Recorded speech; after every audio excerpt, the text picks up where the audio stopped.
process of somehow eliminating now this very developed, I'm going to say almost science of what John of the Cross, Teresa of Avila have been teaching the church for centuries.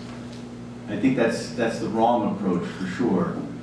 My attitude, and I think this is good, is let's remember Louisa is private revelation.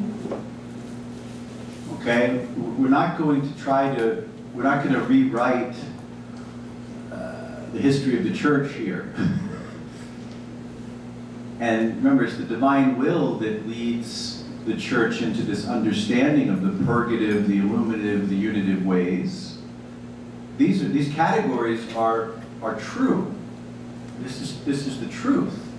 So let's talk about the gift logic, but let's also leave in place the structures that the church has established over time and not cause confusion. And here it's saying it very clearly. It says, and grace will take full dominion over the soul. So you could say living in the divine will is for grace to take full dominion of the soul. This is grace. It's a work of grace in the soul. Lead her along the path of all virtues and make her reach the summit of perfection. Now, in other passages in the divine will, Jesus is going to tell Louisa, don't worry about the virtues. This is not the path of the virtues. So, what am I saying? Well, it's both. It's both. It's both in the sense that that whole system of virtues remains in place. And as you see someone, we'll get into a little bit later, as they're living in the stability and the unity of the divine will, one of the signs of unity in the divine will is that the soul is constant in goodness, constant in love. What does that sound like? Immovable. It sounds like God, but it sounds like the unitive way of a saint. Right? Constant in goodness, that's Mother Teresa. Mother Teresa has one mind, Padre Pio. They're in the unitive way, they're constant in goodness, constant in love, that whole system holds place. But Jesus is telling Louisa, I don't want you traveling on that path of the virtues. That's not what I want you to focus on. So people get confused and they say, well, forget John of the Cross, forget Teresa of Avila, forget. No. Those things are truths the church has been taught. It's not that John of the Cross imagined this system and he came up with it and it was a nice idea. It corresponds to something true about the human person. Does that make sense? Am I making sense? Exactly. But there's something true about the human person there, that this is the sanctification of the soul. So I had a long discussion with the guys in Italy about this, and one of our monks who was really good, a young monk, he's 27, he's been in the monastery since he's been like 20, and he was really explaining this, and I thought so beautifully, is that this is a grace, a gift the Lord wants to give you. You desire it, you ask for it, you can receive it on loan. But then in living in the divine will, it doesn't mean that the Lord's not going to be perfecting you, making you perfect, like it's saying here, so you can reach the summit of perfection as well. Does that make sense? Yeah. They're not in contrast. So sometimes when people read it and they hear Jesus say, we're no longer interested in the path of virtues, Louisa, they think now we just throw out John of the Cross and we throw out Teresa of Avila. No. All of that, just like I say with the liturgy, the Mass, all of that is magnificent. It stays right in its place. Louisa's private revelation, I say, won't the Pope be surprised if suddenly private revelation is rewriting the place of John of the Cross in the history of the Catholic Church? Wouldn't Leo be happy to hear that? Father Elijah now just erased John of the Cross, the doctor, the great doctor of the spiritual life there, and Teresa of Avila because of Louisa. No. We're looking to relate these things, leave the structures right where they are, and then read Louisa around it, and you begin to see, look at, there it is. And grace will take full dominion over the soul, lead her along the path of the virtues. Beautiful, of course. Virtues are good. So Jesus is telling Louisa has the virtues. She certainly is in the unitive way. She's constant in doing good. All of these things. But this is the passport to enter the kingdom. Jesus added, I am not like the kings of the earth who deal with great men. I prefer to deal with little ones, because they are more docile and attribute nothing to themselves, but all to my goodness. Beautiful. And this is wonderful too. Therefore, not even humility can enter our will, only nothingness. Knowing to be nothing. And the good that enters it is only divine work. God who brings God. In my will, everything changes for the creature. She is nothing other than the little light which has to absorb as much as she can the great light of my fiat, so that she may be fed only by light, love, goodness, and divine sanctity. What an honor to be fed by God. So it is no wonder that being the creature, the little flame of God, he also feeds himself with it. Isn't that beautiful? So God wants to feed himself with us now. Living in the divine will, we become his food in a way. It's this beautiful exchange.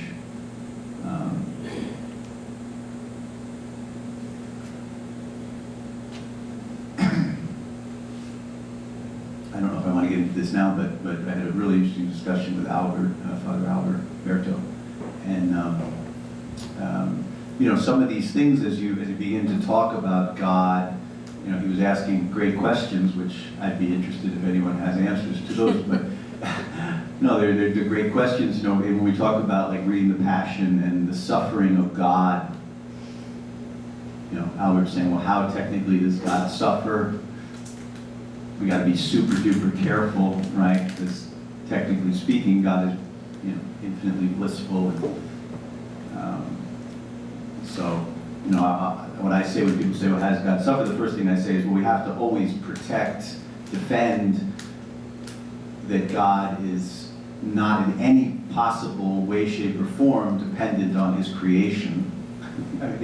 These are things that we all know, right, from theology.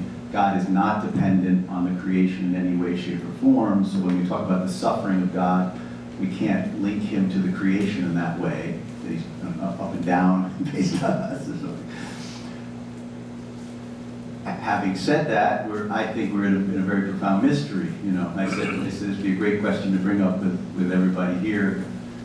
I'm sure some of you, many of you, all of you maybe have meditated on that question. I don't know if anyone has any super insight that they go, wait, I have thought about that. I don't know. I feel like we're in really deep water there in a mystery. If anyone wants to raise their hand and explain the suffering God to be, try. The other one is when we said, Jesus says, I am my divine will.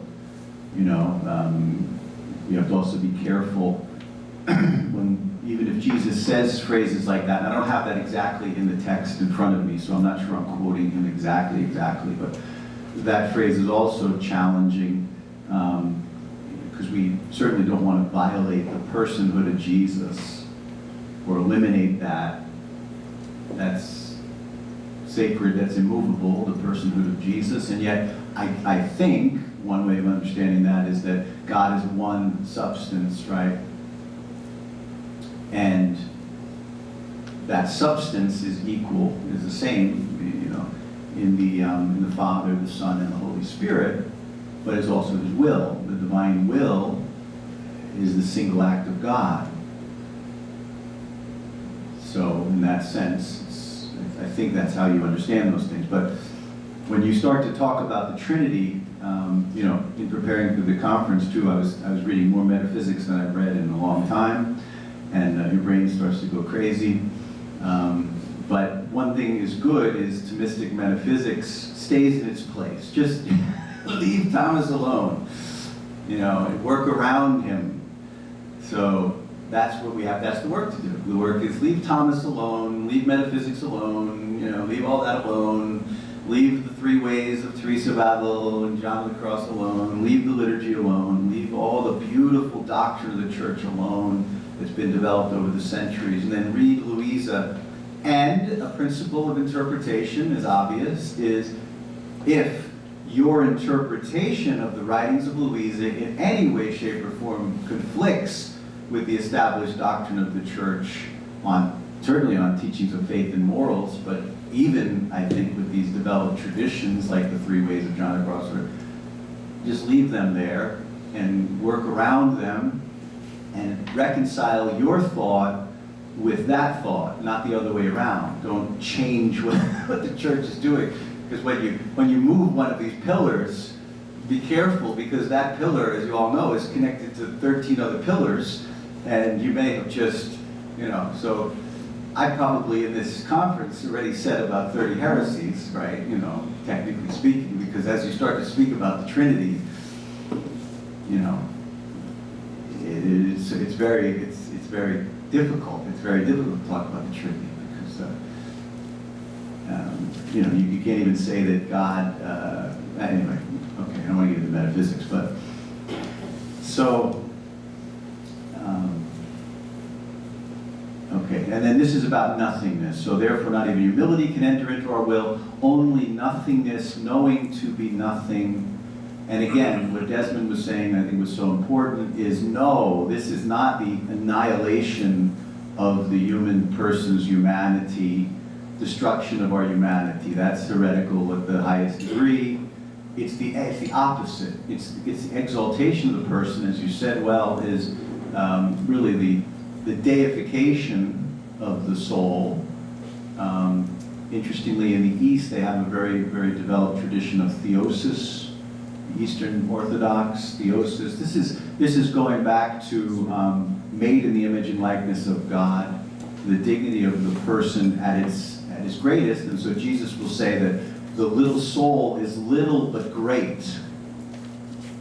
He has this whole, it's very poetic in one of the volumes. The little soul is little but great, little but this, little but that. So it's like a seed dying, and then bearing much fruit in a sense. But the idea of the divine will is that you're dying in every moment.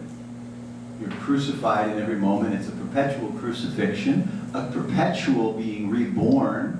That's why it always says the newborn, Louise is the little newborn of the divine will. That's one of the most beautiful phrases ever. But she's newborn because she's crucified. So it's a constant, perpetual crucifixion and a constant, perpetual rebirth. And it's like this, if the seed doesn't fall to the ground and die, it cannot bear much fruit. It's constantly being that seed dying and bearing much fruit. That's one way, I think, of describing the divine will. So that's your nothingness. And the person has never been more grand. And where do we see that most in salvation history? We see that in the Blessed Mother. We can never stop singing the praises of the Blessed Mother. She is the most exalted one. The Almighty has done great things for me. That's humanity. That's why I said before, developing all of these Marian doctrines and understanding Mary, the litany of Mary. Every year we need to add something more. And we're going to spend eternity adding to Mary's litany. We haven't even scratched the surface of what her dignities are. We haven't. They're infinite. Mary is, it says in the volumes, Mary is by grace what God is by nature. That's a big one, yeah. Incidentally, my lowest grade in seminary was in Mariology. And part of it was because I said something like that to the professor. I got so excited I was reading the Divine Will. I'm like, Mary is practically divine! And I looked at him and he just was like, yeah, right, you should have read my book. I didn't read his book too carefully. So instead of giving him back his book, he wanted to hear his book, and I was talking about the Divine Will, and so I got like a 68. And it's probably the subject I know best of any subject. I know a lot about Mary, because it's like my whole life, but anyway, I didn't do too well on that exam. But that's where we see the human person. If you want to see what is a human person, a creature, that's Mary. Of course, Jesus is, but Jesus is a divine person. So if you want to see who a human person is, it's Mary. So all of this development of Marian dogma is to exalt Mary, to understand Mary, but it's also to understand what is a human creature, person. And now we have it before us, and we can see, oh, does living in the divine will squash and destroy and annihilate the individuality of the person? No, it does the opposite. It exalts, and through crucifixion, you're reborn, transfigured, I guess, in his will.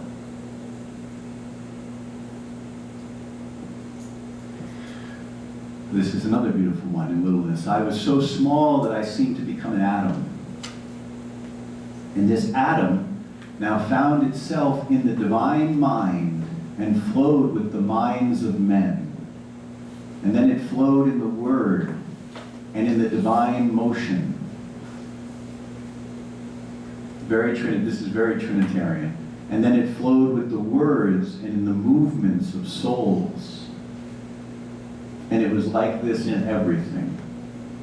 Seeing my extreme littleness in their mind, in their word, and in their motion, the three divine persons were seized by love for my littleness, and they became enraptured and delighted. And they said to me, someone was asking, is this the beatific vision? And the answer is no, definitely, because the church says it's not the beatific vision. Jesus says it's the closest thing to the beatific vision that we're capable of. Isn't that wonderful? So it's not the beatific vision. The line is drawn by the church's doctrine, but it almost seems like it is. And also, we always want to defend the creature, that we remain a creature. God remains God. We're not God. We never become God. This is not New Age.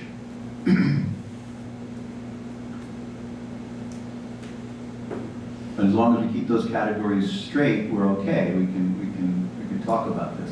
So, in their motion, the three divine persons were seized by love for my littleness, and they became enraptured and delighted. So there's even a passage that's quite complicated where Jesus talks about participating in the ad intra works of the Trinity. And that's complicated language. That's the interior life of God, as opposed to the ad extra, which is his works towards creation, which we're kind of confined to that. That's where humanity is. And so those lines are very strict. But Jesus, when he's saying that she participates in the ad intra works of the Most Holy Trinity, he means it in a very specific way, and he explains why. But in Louise's time, when she used that phrase and the priest read it, he got bent out of shape and was upset. Said, no, it's not that way. Well, just try to understand what Jesus means. He's definitely not going to say anything heretical. So, became enraptured, and they said to me, this littleness enraptured us, and as we see you enter into our very own acts, doing them with us, and diffusing them to everyone, we experience such joy and delight that we receive our very own glory, and that with pure love we give her the freedom to enter into us, to let her work with us. So isn't that beautiful? So the soul is also free.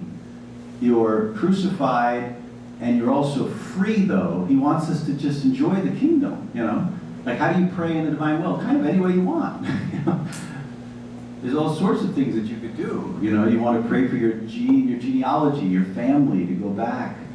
You can pray in a universal way. You can also pray in a particular way, but your prayers, you're very free. He wants you to be free. Human freedom is always defended by the church. We experience such joy and delight that we receive our very own glory, that with pure love we give her the freedom to enter into us, to let her work with us. I felt totally confused on hearing this, and I said to myself, I do nothing. It is the divine will that bears me in its arms. So all the glory belongs to his adorable will, and that's true. So these are just some, kind of fun things about littleness. I thought it's fun to put down. You have to be little to live in the divine will, because only children can enter the kingdom. And I say this a lot, but everyone is little, but some people try to hide it, even from themselves. You know.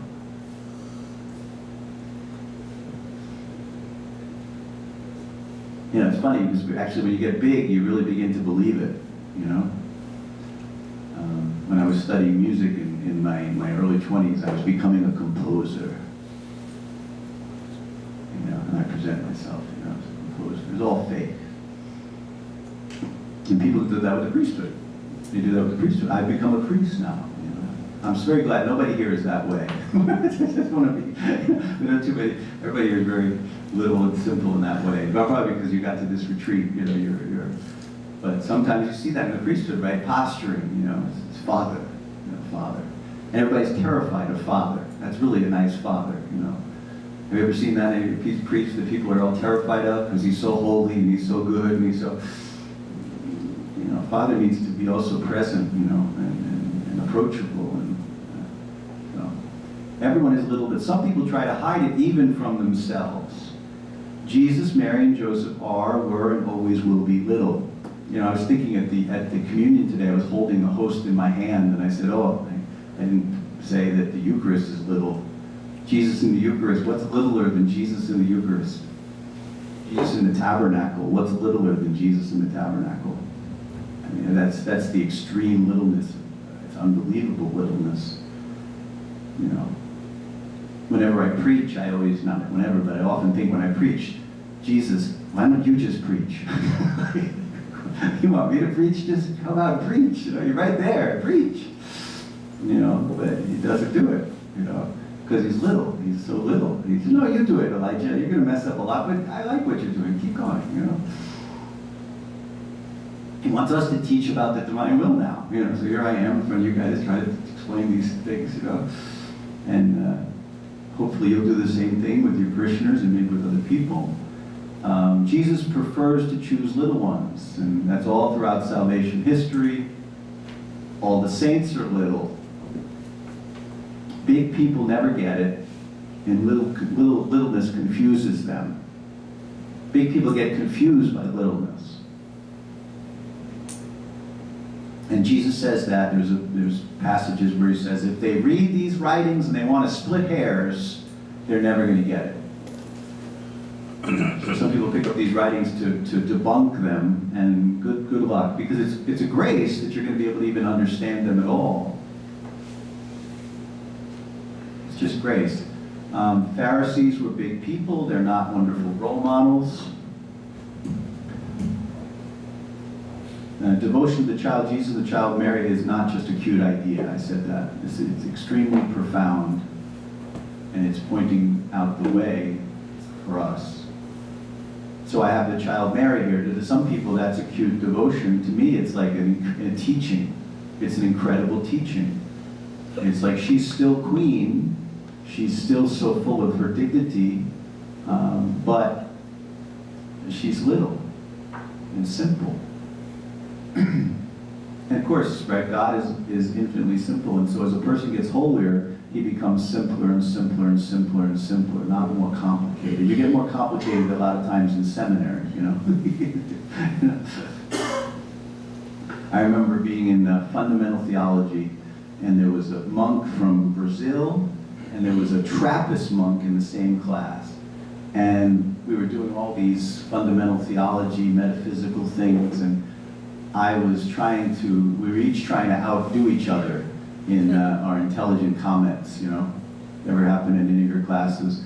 And it was like pretty much the stupidest thing I ever did in seminary. So I was just there it was like a half hour going back and forth, you know, trying to debate each other and, you know, make these points. And it was all about our egos. But that can happen when we study and fill ourselves with knowledge, and it's just for knowledge's sake. Little people don't worry because they don't try to control the universe. They leave that to God. So you can't worry and be in the divine will.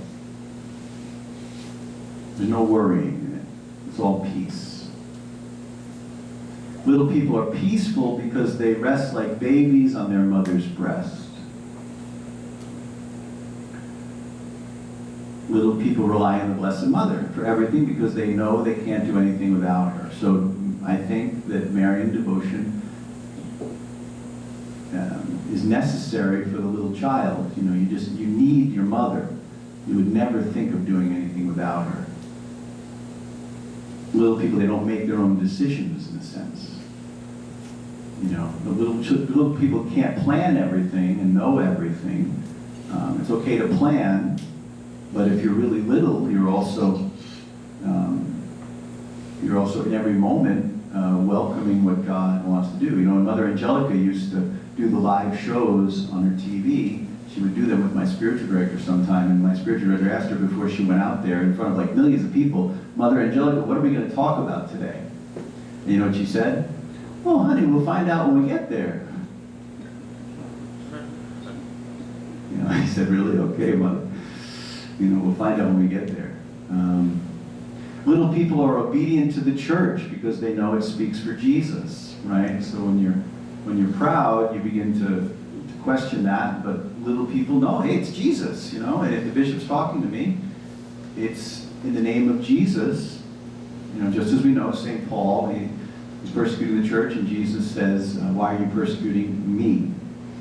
So that identity of Jesus with this church is why we don't mouth off to our bishops. You know, why we're humble. We can disagree, but you certainly need to disagree with great humility and never losing sight of the office. And I always use Padre Pio as the ultimate example that I know of in modern times, is that he has the stigmata.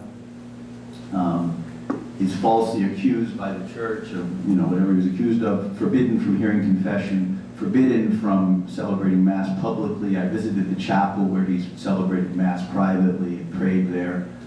And you can search anywhere you want on the internet, you will not find a single word where Padre Pio speaks badly about bishops or the Pope. You won't find it. I don't think you're going to find it anywhere. And I think that's very little. It's very, you know, it's very, very, very humble, but it's recognizing it's Jesus, you know. You guys know the story of, well, I don't remember his name now. The Redemptorist. Who's the little Redemptorist that was corrected by Alphonse Liguori? Gerard Magellan. Yeah, that's a great one. Gerard Magellan, you know. I hope none of my monks ever do this to me, but he was accused by someone of something, and Alphonsus Liguori heard it, corrected him, disciplined him, and sent him away for like a few years somewhere else as a discipline. Found out later that he was completely innocent, and he went to Gerard Magellan. He said, well, why didn't you tell me? And he said, we never asked. So humble, ridiculously humble. But so please do. Also, I think, Father, they have a rule something when you are accused. Yeah. It's virtue not to defend. Say that again. When you are accused falsely, Yeah. it's a virtue not to defend. They have something like that written by Saint. Say that again. I didn't hear you. When you are falsely accused, Yeah. it's a virtue not to defend it. Defend. Yeah, that's one of the hardest ones. Yeah. I think it was a young lady Yeah. that he didn't jump to his defense because he didn't want to make her appear to be a liar. God bless him. Yeah. So anyway, being obedient to the church, of course, is essential for us. Little people are joyful because they live between the two hearts. They're secure. They know they are loved. That's huge. You know, Jesus wants us to be very secure in his love.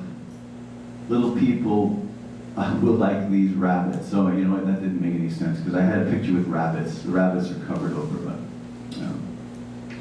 little people have the faith to move mountains and easily believe that Jesus can give us the gift of living in the divine will. Of course he can. He's Jesus. How are we doing on time?